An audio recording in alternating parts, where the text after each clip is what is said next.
Fala galera, sejam muito bem-vindos a mais um conteúdo exclusivo e inédito do Visão do Jogo. Aqui você já sabe, né?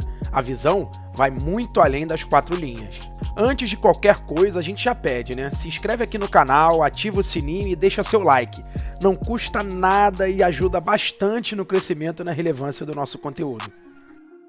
Na última terça-feira, 4 de agosto, Bahia e Ceará se enfrentaram em Salvador, valendo o título de campeão da Copa do Nordeste.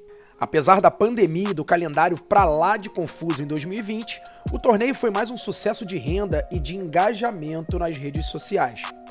Enquanto os estaduais caem no ostracismo, perdem público e se envolvem em polêmicas infinitas nos bastidores, a Champions League, como é carinhosamente chamada, parece ter encontrado o caminho do sucesso e sem a participação de nenhum clube do eixo, se consolidando como o principal torneio de início de ano no Brasil. Mas que fórmula é essa? O que as entidades do Nordeste fizeram para engajar o público desta forma? É exatamente isso que nós vamos ver hoje.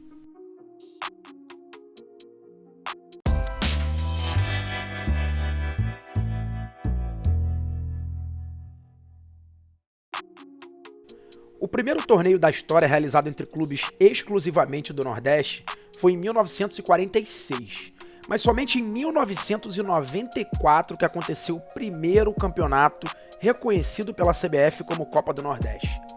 Batizada de Taça Governador Geraldo Bulhões, a competição foi organizada pela Federação Alagoana de Futebol e teve o estado de Alagoas como sede de todas as partidas. O Sport foi campeão da primeira edição, em final contra o CRB no estádio Rei Pelé, em Maceió.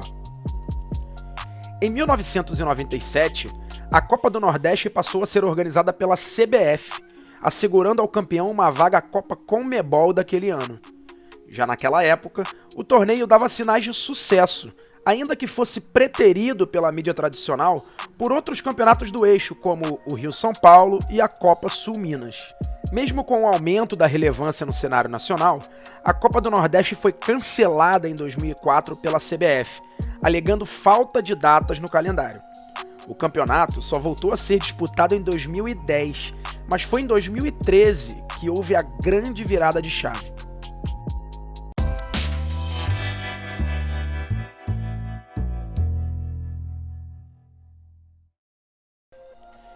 Em 2013, a Copa do Nordeste ganhou um novo formato, dessa vez com o apoio das federações, dos clubes e principalmente da CBF.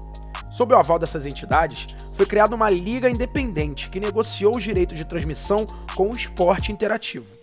A nível de comparação, a MP 984, criada por Jair Bolsonaro, dá liberdade aos clubes negociarem direitos de forma individual, enquanto a Champions League utiliza um modelo coletivo para os acordos de TV.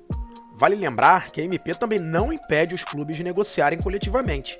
Apenas não há consenso e debate entre os dirigentes, como existe no caso dos clubes do Nordeste. Além de tudo isso, a Copa do Nordeste investiu pesado em ações de marketing, criando campanhas que até então eram novidades no Brasil. Festas de lançamento, eventos em sorteios de grupos, tour da taça pelas capitais, criação de música oficial, mascote e um troféu semelhante ao da Liga dos Campeões da Europa. Tudo isso, aliado a uma participação ativa e criativa nas redes sociais, fez alavancar o engajamento dos torcedores em torno da Copa do Nordeste. Isso sem falar, é claro, das decisões. Na Copa do Nordeste, elas são verdadeiros espetáculos, com show de luzes, atrações musicais e cobertura completa das mídias tradicionais e alternativas. Nesse ano, por exemplo, mesmo com a pandemia, a decisão contou com lives em parcerias com plataformas musicais e participação de artistas consagrados na região. Ao mesmo tempo, clubes como Bahia, Ceará e Fortaleza se organizaram administrativamente, criando novas receitas e apostando em times mais competitivos, aumentando o nível da competição.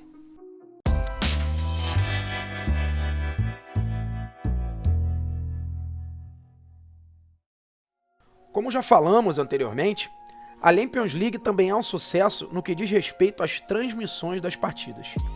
Enquanto outros campeonatos, como os estaduais ou o Brasileirão, são altamente dependentes da TV aberta e do pay-per-view, a Copa do Nordeste é transmitida em diferentes formatos, atraindo o consumidor em diversas plataformas. Em 2020, por exemplo, os jogos tiveram transmissão em TV fechada, pela Fox Sports, em TV aberta, pelo SBT, e pelo streaming Live FC, que produz conteúdo exclusivo para a Copa do Nordeste. Algumas partidas, inclusive, chegaram a ser transmitidas no YouTube, com ações ao vivo durante o jogo. Na emissora de Silvio Santos, por exemplo, os jogos da Copa do Nordeste tiveram mais audiência na região que a final do Campeonato Carioca entre Flamengo e Fluminense. O jogo entre CRB e Ceará chegou a ter um pico de 21,4 pontos na Grande Fortaleza, contra 21,8 pontos da TV Globo, 16% maior que o Fla-Flu. Já em Salvador, a diferença foi ainda maior. O jogo entre Bahia e Náutico marcou 13 pontos de audiência, enquanto a final do Campeonato Carioca marcou apenas 8,6 pontos, menor índice entre todos os estados do Brasil. Consequência disso, a Champions League tem hoje patrocínios fortes, maior arrecadação e premiação expressiva para os clubes participantes. Bahia e Ceará, rivais da decisão, sabem disso e fazem dele o principal torneio do primeiro semestre. Enquanto os estaduais seguem verdadeiros calvários e o Campeonato Brasileiro vive o drama da espanholização, a Copa do Nordeste nada de braçada como um campeonato moderno, atraente e uma liga com forte poder de negociação. A fórmula parece pronta. Resta saber se os clubes de outras regiões estão dispostos a seguir esse modelo.